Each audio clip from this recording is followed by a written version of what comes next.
What's going on, everybody? This is Sean of Raw Select Music. Today I want to talk about this record right here. This is DAngelo's Voodoo, released on Virgin Records in 2000. And seeing as how this record is celebrating its 20th anniversary, I thought now would be just as good a time as any to talk about a record that I think a lot of people regard as a classic, and I wanted to be able to share my own thoughts and opinions on this heavily lauded second album from DAngelo. So with that being said, yeah, let's talk about this guy.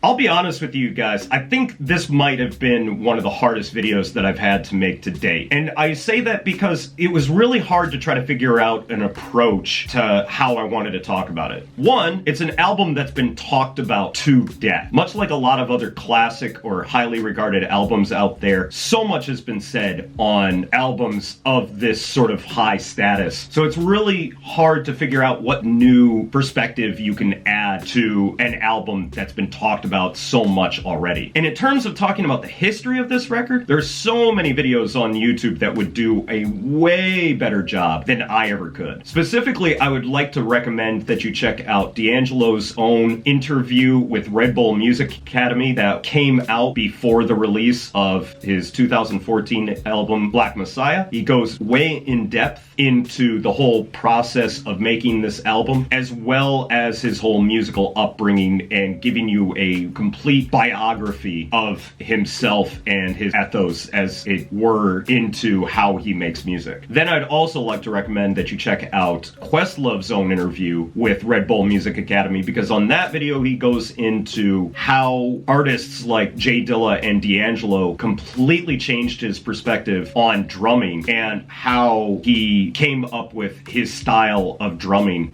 for records such as this. And then I'd also like to recommend there's a Pitchfork video on not only the making of this album, but the whole Soulquarians period from around 1998, the early 2000s, where they talk about the recording process of this record, as well as the Roots' Things Fall Apart, Common's Like Water for Chocolate, and one of Erykah Badu's record, which I'm really blanking on right now. All those videos are going to be linked in my WordPress and Steemit blog, so you can check them out for yourself. So I figured, for me, rather than trying to make a huge deal of this record, I would share my thoughts and opinions of this record as honestly as I think I could. Because the only way that I feel like I can uniquely approach talking about this record is through my own listening experience and exposure to DAngelo's music, and try to give you some perspective of why I wasn't immediately head over heels for this record, but over time it's become my favorite DAngelo record, and I think honestly it is completely deserving of its status as a classic record. So with all that being said, let's get into this guy. But first, I do feel like I have to give you a little bit of background. I did not get into DAngelo's music until really late. I had listened to a lot of the tracks that he was featured on, specifically tracks like So Far to Go from J Dilla and Common off of Shining, as well as a few other scattered tracks. So I didn't really have that much background with DAngelo's music up until the release of his highly anticipated Black Messiah record. And this was the record that legitimately made me a fan of DAngelo's music. It wasn't until I heard this that I became a fan of DAngelo's music. I had really only enjoyed DAngelo through hearing a friend of mine who was really into his stuff talk about his music, but it wasn't until listening to this record day of release with that friend that I was like, okay, I'm all in on DAngelo's music. So I picked this record up in 2015, and after that I ended up picking up Voodoo, working backwards and starting with Black Messiah, which I absolutely love this record, and maybe in a few years when it hits the 10-year mark I might do a video on this one. I was really wondering what to expect with Voodoo. I went into this record completely blind when I picked it up in 2015. Aside from knowing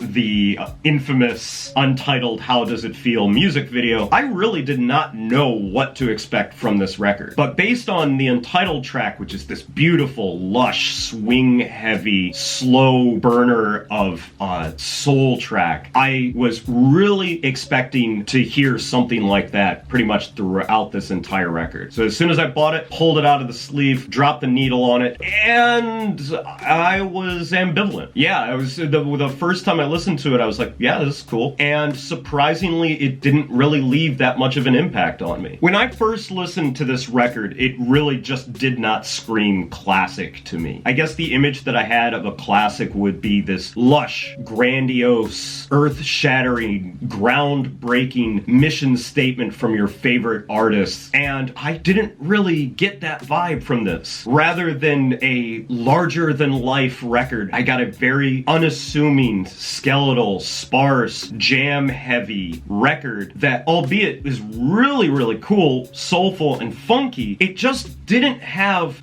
the sort of je ne sais quoi that I was expecting from a record that's so highly regarded. I mean, the track Untitled definitely has that sort of atmosphere to it. It's absolutely amazing arrangement, the way that the track moves so slowly but builds to this amazing gospel and church-like climax is one of my favorite tracks on this record, and it's a song that gets me every time that I listen to it. But a good portion of this record is made up of these very sparse, very skeletal, very unarranged jams that really feel sort of undercooked. There's some really cool parts to it. There's some really cool guitar lines. There's some really funky interplay. But a lot of the tracks start on a jam and really don't move anywhere. There's no real dynamic to any of the tracks. In fact, a lot of them just feel like a long groove played out. And more interestingly, there's a lot of times where the lyrics don't really seem to be brought to the forefront, and DAngelo's singing is actually just another instrument in the mix of all the other instruments that are playing on the tracks. The whole section from the line all the way to the root is made up almost completely of these seemingly instrumental jams that have very little singing on them, very little arrangement. When I first listened to that middle section of this record, I always walked away wondering why this record was so highly regarded. I mean, when I first listened to it, the first 3 tracks on here are absolutely unstoppable. Playa Playa sets the mood absolutely perfectly with an undeniable groove. Devil's Pie, the only track on here produced by DJ Premier, is Rhyme DJ Premier, and it actually features some of my favorite lyrics from DAngelo, and also Left to Right. I really like the off-kilter swing-heavy rhythm on here. I like Redman and Method Man's verses, even though they do come off as being slightly out of place on this record. I still really like the vibe on this track. But from the line to the root, I feel like this record becomes sort of one long extended jam. And while originally when I first listened to this record, those were the tracks that made the long runtime of this record feel really extended, over time I've learned to appreciate and come to love these tracks. There's some really cool bass lines on here, specifically on the line, which actually uses a Kool and the Gang track as the inspiration for the bass line. I really love the drums on here, and I really like the understated vocal quality of DAngelo's singing on this track. Send It On gets a little bit more into the gospel-y territory with this beautiful horn line and some really gorgeous lyrics before moving into what is quite possibly the most skeletal track on here, Chicken Grease, which basically features one guitar riff played endlessly over what sounds like a garage band drum kit, not the program, like literally a band in a garage drum kit that's really greasy and really sloppy, but at the same time it's really, really funky. Originally I really didn't like this track. track, and it was the one that I would skip the most, but over time I really came to enjoy it, and it's still, I feel like, one of the weaker tracks on here, but it's still a song that I enjoy nonetheless. And then finishing off that sort of midsection that I was talking about with The Root, which honestly is a track that isn't really speaking to me right now, so I don't really know what to say about it, but I mean, for all intents and purposes, I guess it's alright. I really like Spanish Joint on here, and I really like the fact that they picked up the tempo. After all these slow jams that preceded it, Spanish Joint really picks up the vibe with almost sort of a proto-broken beat sound going for it. I really like the looseness of the drums and the guitar and the way that everything just sort of floats, and it almost borders on like dance music territory. It's one of the finest moments on this record and is definitely a late album highlight for me. Which after that, going into Great Day and Morning is one of the late album highlights on here. I really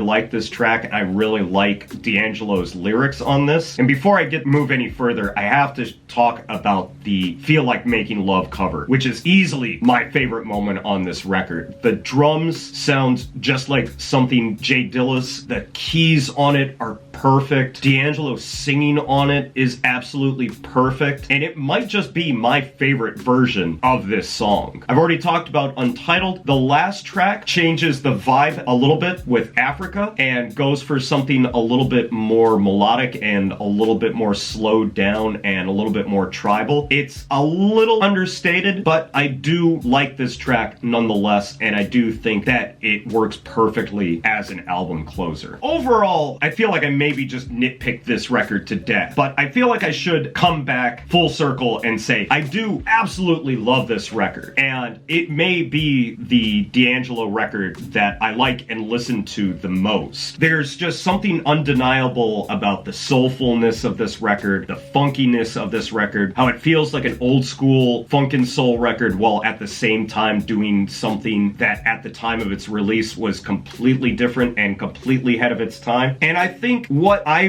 made as criticisms of the midsection of this record, I feel like if you're not a seasoned DAngelo fan, you might come away just as surprised by those tracks as I was. While I will say that may be sort of the weakest section of the record, I have come to appreciate them, and I do enjoy listening to them. I still feel like they don't quite measure up to the extreme highlights of tracks like How Does It Feel, Feel Like Making Love, Playa Playa, Devil's Pie, and Spanish Joint. Those are the real treasures of this album and why I think this is some of DAngelo's best work. But even with my criticisms of the midsection of this record, I really enjoy this record. If you're looking for an album to start with DAngelo, this is definitely worth checking out. I think it is deserving of its classic status, and if you've never checked it out for yourself, you might want to give this one a listen. And seeing as how it's celebrating its 20th anniversary, now's as good a time as any if you've never listened to any DAngelo to get into his music. So definitely check this one out. So that's going to be it for me today, guys. Thanks as always for watching. If you've listened to this record before, let me know what you think about it down in the comments. As always, if you want to hear it for yourself, please head over to my WordPress or Steemit blogs, because that's where I post music links to any of the records that I talk about on this channel. And as always, please head over to my Mixcloud. That's where you can check out Raw Select Radio. There you can hear me play records such as this one, as well as the other records in my collection that I don't get a chance to talk about. Links to everything, as always, down in the description. But that's going to be it for me today, guys. Thanks as always for watching, and I will catch you in the next video. So until then, peace out!